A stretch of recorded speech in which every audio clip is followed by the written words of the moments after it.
Mafia 2 is it's a third-person action-adventure game set in a fictional city in the east coast of America during the 40s and 50s. It charts this guy, Vito Scaletta's, sort of rise into a life of organised crime along with his buddy Joe.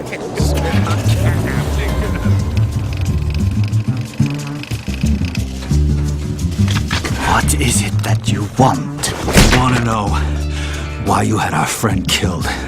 Well, like every classic mob story, Mafia II is a story about friendship, betrayal. The guys who you think are the bad guys might not really be the bad guys. Your best friend might be the bad guy. The thing that's really important to us is this sort of cinematic storytelling that the guys here at 2K Czech can sort of achieve. Something we're really proud of, something we've invested so much time and effort into making sure it's perfect. A na tom vlastně stavíme. We want to present the whole game in a Hollywood film-like style, and visually it looks amazing, but it's the story that's the most important thing for us. It starts off with, it's just about Vito, and then the first guy you meet is Joe. He's Vito's best friend, and then you'll meet Vito's mother and sister right away. Vito, my boy.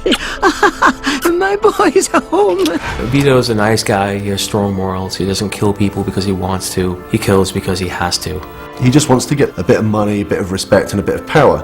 Vito doesn't aspire to be the Don. Here's your 300 bananas. I'm taking my cut as the middleman. Next time, you're on your own. All right. Thanks, Joe. When I first got the first version of the script, one thing that really stuck out was that it was a buddy story. It wasn't just one guy on his own doing what he wants. Like I said, I know people.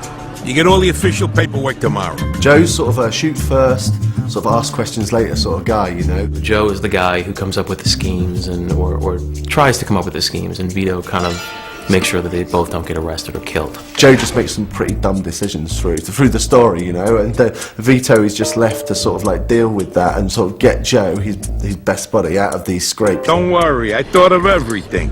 I got these phone company uniforms so we can pretend to be fixing something. Sounds a little too simple. Vztah mezi Vitem a Our goal was to build the relationship in such a way that it's clear to us, or to the player, that Joe is his best friend.